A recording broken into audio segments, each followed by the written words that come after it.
Hey everybody, welcome back to Alfonso Speaks, and welcome back to Throwback Thursday. What do we have today? We've got the Night Stalker, Richard Ramirez. Have you guys heard of the Night Stalker? If not, definitely check out that documentary on Netflix. It's called Night Stalker. A very infamous serial killer that tortured Southern California.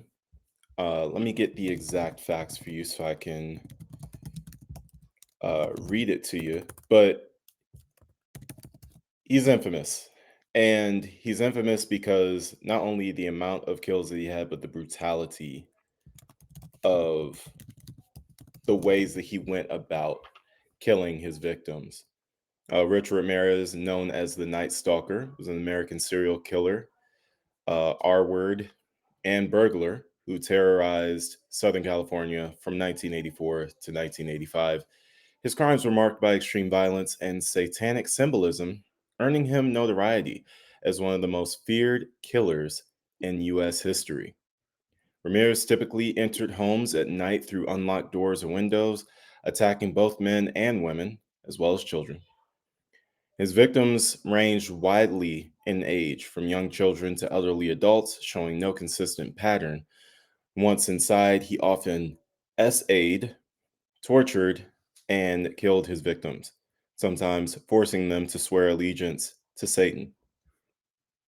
Police linked the crimes through ballistic evidence, shoe prints, and stolen items.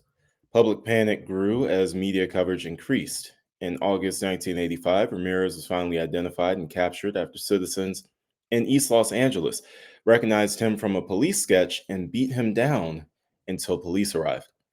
In 1989, Ramirez was convicted of 13 murders, 5 attempted murders, 11 SAs, and 14 burglaries. He was sentenced to death, but remained on death row at San Quentin State Prison until he died of complications from B-cell lymphoma in 2013 at the age of 53. Ramirez's case remains infamous for its brutality, the random nature of his attacks, and his chilling courtroom demeanor, smiling, flashing a pentagram drawn on his hand, and proclaiming "Hail Satan." So yeah, this guy was something else to say the least. But we have 3 different interviews that we're going to look at today that involve him. Yes, 3 different interviews that we have that we're going to watch. And let's just see what he has to say for himself. Let's see if you guys get to know the man behind the crimes a little bit. Here we go. Do you admit to being evil, Richard? We are all evil in some form or another, are we not? Convicted serial killer Richard Ramirez seemed to relish the concept of evil, and once upon a time, a lot of folks in the state of California viewed the one-time Texas altar boy as evil's human embodiment. Yes, I am evil. Not 100%, but I am evil. In the summer of 1985, the Texas drifter descended like a deadly disease on a hot California night. A one-man epidemic of madness and murder, one of America's first serial killers to be given a brand name, the Night Stalker. Lock your doors, lock your windows. If you have the ability to provide additional security devices, then by all means do so. Who wants to be next? I don't. No one else does. He preyed on both women and men, young and old. He slipped through windows, slit throats, raped, tortured, and killed. What he did to me has been the total destruction of my life and my girlfriend's life. Former computer engineer Bill Carnes, one of Ramirez's many victims. One night, Carnes and his girlfriend were assaulted in their bed. The woman was raped and Bill Carnes shot 3 times in the head. Bill Carnes ended up in a group home with a bullet still lodged in his brain. He stole my memory. He took my girlfriend. He took my career. And this was just an unprovoked attack. But after dozens of such attacks, police identified their suspect, and on the morning of August 1st, 1985, Richard Ramirez's picture ran on front pages, and within hours, angry residents of this East LA neighborhood spotted, captured, and then severely beat Richard Ramirez as he tried to steal a car to evade police. We're happy to announce that the individual we have in custody is Richard Ramirez, the Night Stalker. I can't begin to tell you how proud we, all of us, are of the people in this community who, to a man and a woman, were involved in trying to track this guy down and capture him. That night, there was dancing in the streets of the East LA neighborhood where Ramirez was caught, but in court, the case dragged on for 4 long years, with the Texas drifter frequently disrupting the proceedings by displaying satanic signs and shouting obscenities at the judge. This trial is a joke. With the jury in the above entitled action find the defendant, Richard Ramirez, guilty of murder. But in the end, the jury sent Richard Ramirez to California's death row for 13 murders. I first met Richard Ramirez shortly after his L.A. conviction. Richard had been transferred to a jail in San Francisco, where he was charged with and ultimately would be found guilty of a 14th murder. What do you want the world to know about you? The world has been fed many lies about me. I have read very few truths. Who are you?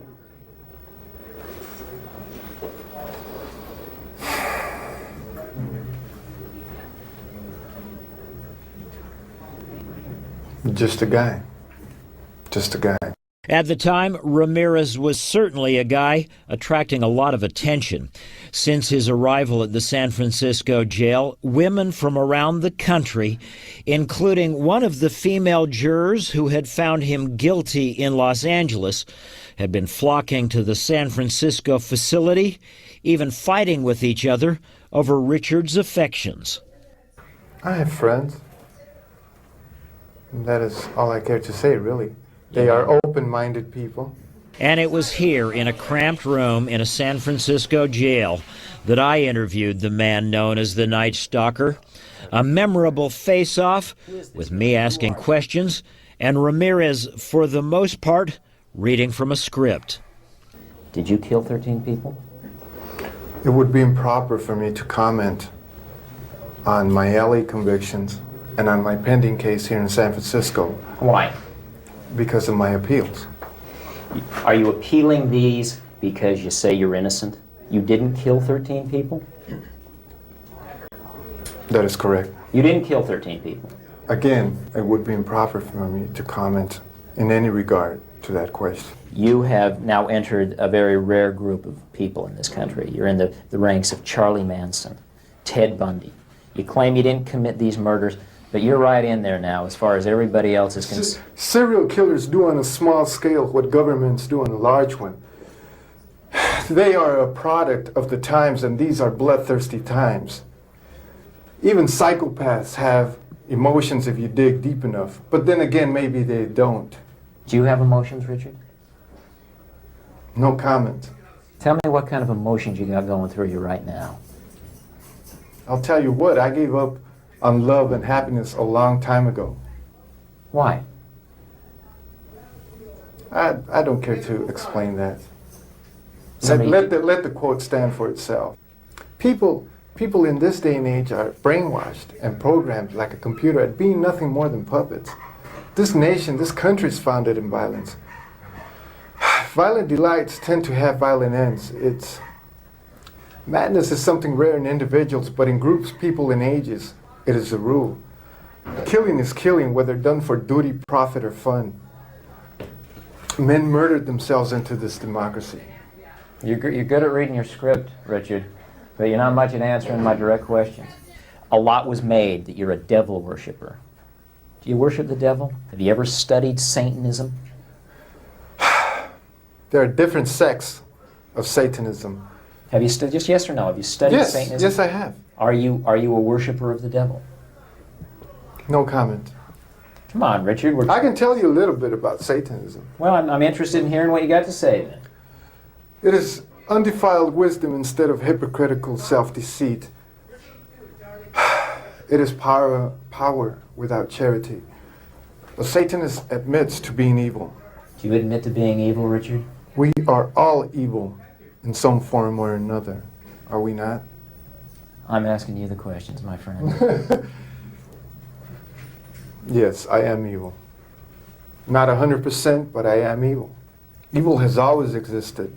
The perfect world most people seek shall never come to pass, and it's going to get worse. The great epochs of our life is when we gain the courage to rebaptize our evil qualities as being our best qualities.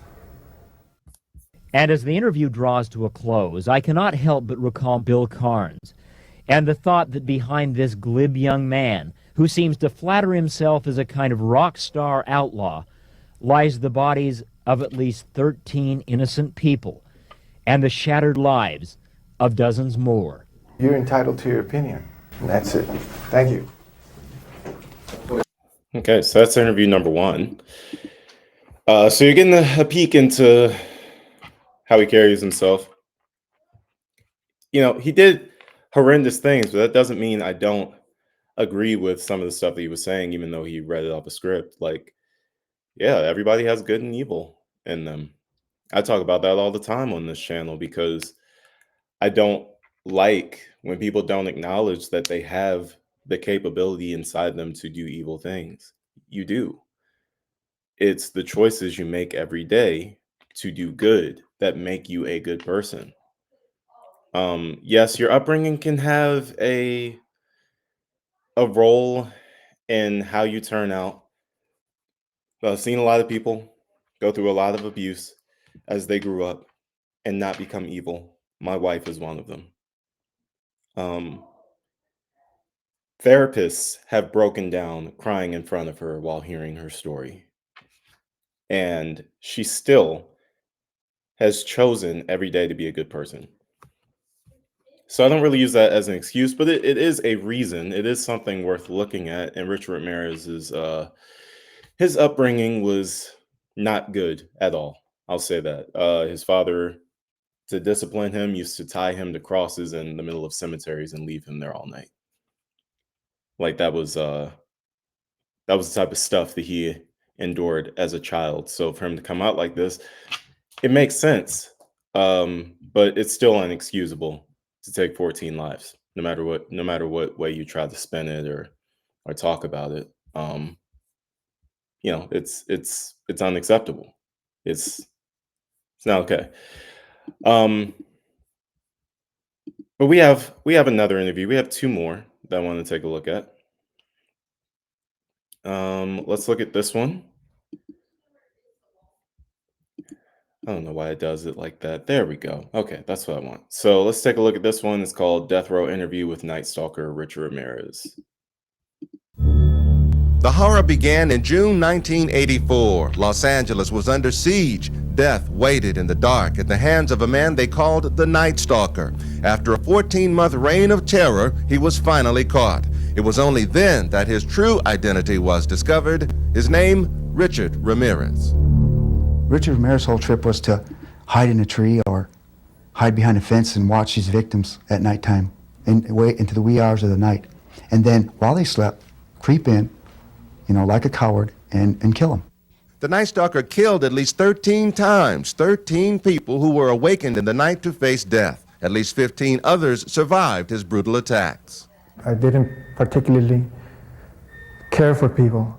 In a rare interview, Ramirez refused to discuss his own crimes, but had this to say about serial killers. A serial killer comes about by circumstances and like a recipe: poverty, drugs, child abuse. These things, contribute to a person, to a person's frustration and anger, and at some point in life, he explodes. Perhaps for Richard Ramirez, that anger and frustration turned to rage, which he in turn took out on his victims. His killings were so sadistic and brutal that even experienced detectives were shocked. Well, he took a woman in her 60s. So these two that you're looking at right now, Frank Salerno and his partner, I can't believe I forgot his name, but the documentary on Netflix focuses a lot on them and how they caught Richard Ramirez. So really take a look at that documentary. It's so good, man. It's like It's my favorite true crime documentary that's out there. It's the best one that I've seen so far. And stomped her to death with his foot, leaving an imprint of a shoe on the side of her face. From that to just executing somebody upon walking into a room after he entered a house. He strangled, he used a ligature, he used a tire iron on a young girl, beat her, left her for dead. Would your anger subside if you had to wipe up your mother's blood? I couldn't finish it. I had to leave my brother to finish that chore. Why on earth would you have hurt those people? Why did you kill those people? No comments. No comments. I cannot answer that at this time. What was Richard's motive? To kill. That's it? To kill.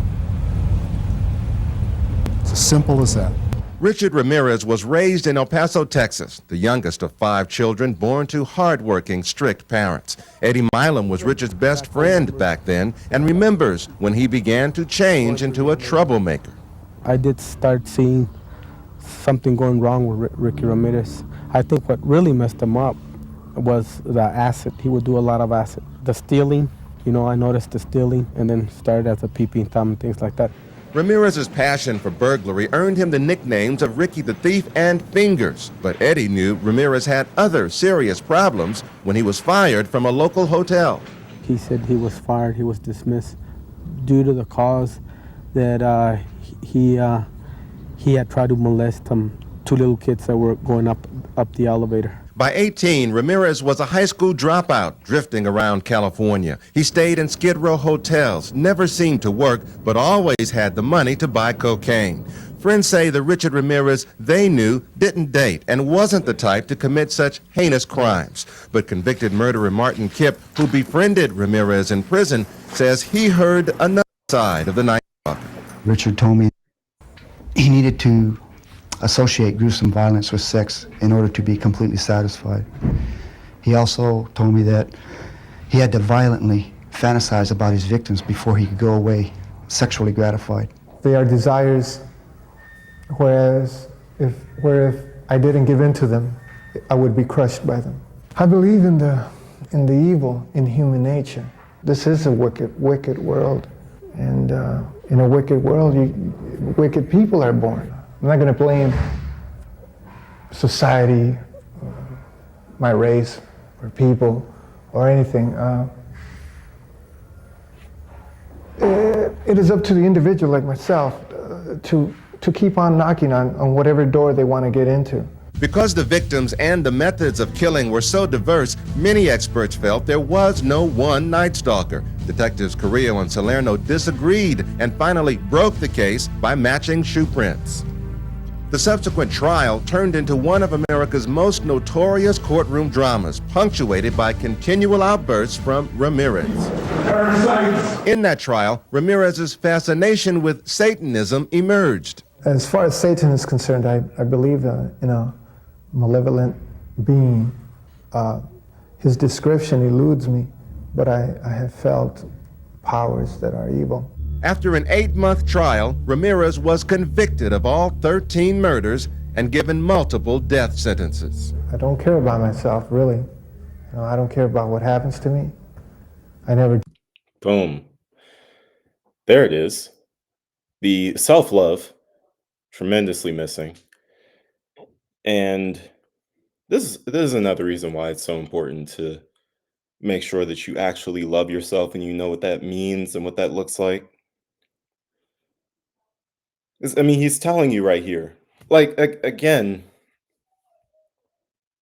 one thing I really love to do on this channel is try to find the human behind the monsters, because the monsters were once humans.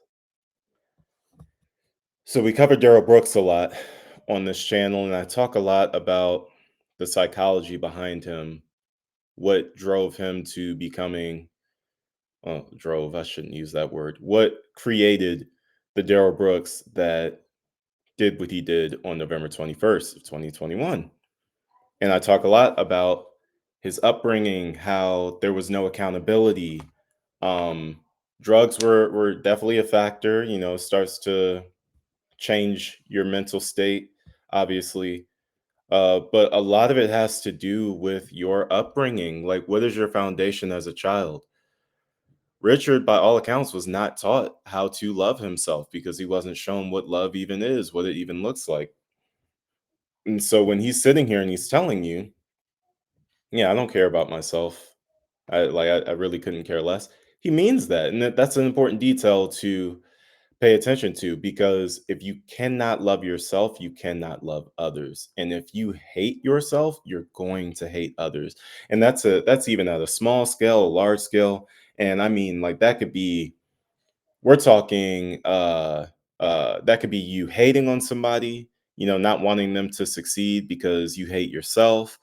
Or that could be something as extreme as this. You hate yourself so much that you take that rage out on people around you and you catch bodies. So, it's important for those of us who are raising children, and for those of us just as individuals, to make sure we're operating from a place of self-love, because that's so important. It's the foundation of everything. And I want to show you guys one more interview here. And I've never seen this one before. I don't know what's in this one.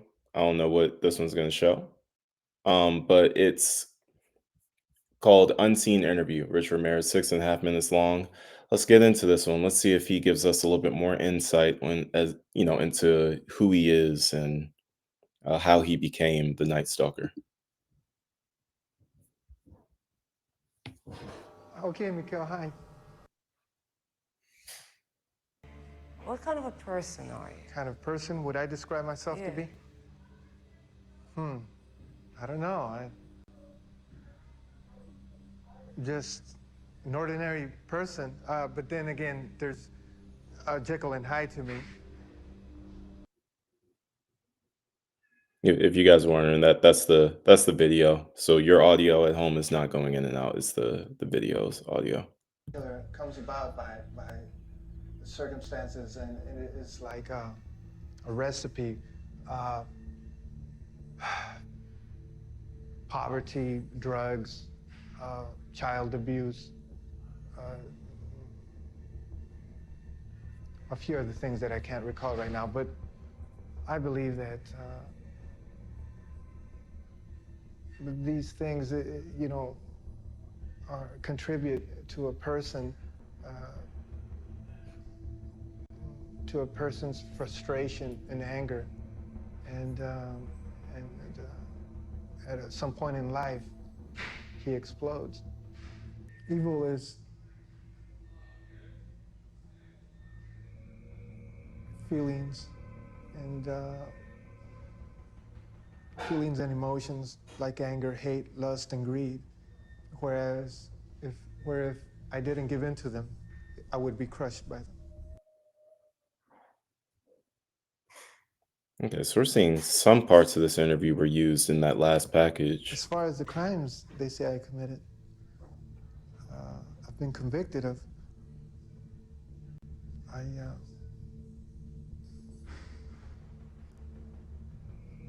I still have dreams of everything that has happened, yes. But I like nightmares. I was happy till the day I got arrested. I had hoped, not as much as I would like. I do exercise. I meditate. You did? Yes, I meditate. Here? Yes, in my cell. As a reality, realistically, looking at it, I don't see myself walking the streets again. You think? I am not engaged. I am not engaged, and no, I don't want to talk about anything like that. California's Night Stalker has married behind bars. Were you ever in love with a woman? I have been in love. When? How old were you? I was 15. I was 15. And what happened? I got sent, I was with her 3 years, and I got sent to reform school. And when I came back, we lost touch, and she got married, and that was it. Do I associate sex with violence? Break. Shit, man, that's a hard question. I don't know. I can't answer that, Mikhail. I mean, okay. Just, no, we can't get into that. See, she tries and makes, keeps me going, but I can't. Don't laugh like that. You're making me laugh. I hope you edit this real good, Philip. Thank you. Okay, go ahead, man. What do you? I'm at a loss here. What do you want me to say? People. Nothing. I wanted to say the things you've made me think you Hold gotta on, Mike. say. Hold on. Look, sometimes I can't say what I really feel. I am pending trial here. As to sex and violence, many people are into S&M and bondage and stuff, and there's clubs that... Yeah, we're talking about you. Me? Well, sex and violence? Well, No, I don't think I'll answer that, no. הוא יודע מה עברת? What? I don't know who that random lady was. זה קשה לראות שהוא מתקרב אלייך כך. And in a wicked world, wicked people are born, and regretting is not my style. So he said something there that I deeply disagree with. Wicked people are born. No, I believe they're created. But that's just me. Maybe you guys disagree with that notion, but I believe that they're created. But it's interesting seeing him in that last interview, just kind of just acting so normal. It's like, again, that's why I'm like, it's created because that could have been him, on a regular basis, just jovial, laughing, joking, charming. But it wasn't. Instead, he was engaging in evil acts, grotesque, disgusting, violent acts. And, again, I just think there's a reason for everything. There's a reason for the way that people develop. And I think for him, you got to point to that upbringing as a big reason why. He also mentioned he was in love at 15. I really wonder how different he may have turned out had that relationship worked out. So, there's all these different life is long, right? Life is long, and there's these different events in life that change you and alter who you become, if you allow it to do that. And, for him, I feel like so many things happened in his life, and with no sense of direction on picking the right way to go, he consistently made bad choices, evil choices. And as that rage grew and grew and grew, boom, there we go. We got a serial killer on our hands. So very interesting. Very, very interesting. Now here's the thing. If you guys want, I can try to find the trial footage. But I need to know in the comment section and in the likes that you guys are going to watch if we do more Night Stalker stuff. If not, this will be the only episode, and that's perfectly fine. It's Throwback Thursday. You know how we get down. But if this is something you guys are still interested in after this video, let me know, and we'll get more into it. If not, hey, we're on to the next thing. But this is one of those cases that I found a lot of interest in because they did so well with that Netflix documentary. Again, please go watch it. I'm not a Netflix employee or a representative for Netflix. I'm not being paid to promote Netflix, but that documentary was really, really well done. And if you're into true crime, definitely check that out. It was excellent. Absolutely excellent. For now, that'll be it for me. So until the next video, stay safe, stay blessed,